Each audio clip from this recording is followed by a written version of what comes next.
Welcome to the show. In this episode, we are going to look at some interesting historical facts on this channel. We always love to be inquisitive. We love all things trivia. So, let's dive right in. After World War I, people used X-rays to try on shoes. Sounds interesting, right? Let's take a look at it. There's a reason we typically receive X-rays only in a medical setting. Without the proper precautions, radiation is extremely dangerous. But for several decades following the discovery of X-rays in 1895, most people didn't think twice about sticking their feet inside unregulated X-ray machines at the shoe store. Wow. Shoe-fitting fluoroscopes, which show moving images in real time, were developed during World War I to examine injured soldiers' feet without removing their boots. After the war, they were adapted for commercial use to help fit people for shoes, and they became staples at shoe stores in many countries, including the United States.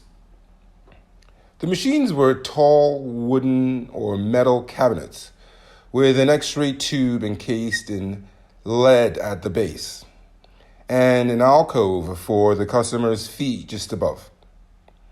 When the fluoroscope was turned on, X-ray beams created an image on a fluorescent screen above the feet, which could be viewed through eyepieces on top of the cabinet. So the devices were heavily marketed to mothers and children, if you can imagine. And some machines had 3 eyepieces, one for the seller, one for the customer, and one for the parent. So while some experts raised alarms about the potential dangers of the machines in the 1920s and 30s, the public became more acutely aware of the effects of radiation after World War II. States started regulating and testing shoe-fitting fluoroscopes in the late 1940s, not that long ago. At least one shoe store employee suffered radiation burns on her foot from a leaky machine, and medical experts warned that radiation exposure could damage kids' growing bones.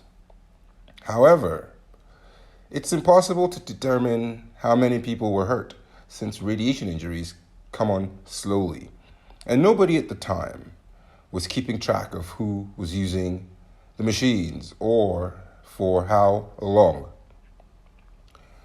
Then in 1957, Pennsylvania became the first state to ban the shoe-fitting X-rays altogether. And most other states followed suit over the next few years, effectively wiping out their use in the United States. Very interesting stuff. It's good to know. It's good to be inquisitive. That brings us to the end of this episode. Please make sure you hit the thumbs up, like, and subscribe.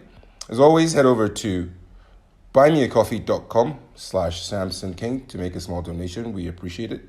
And as always, thanks for stopping by, and we'll see you next time.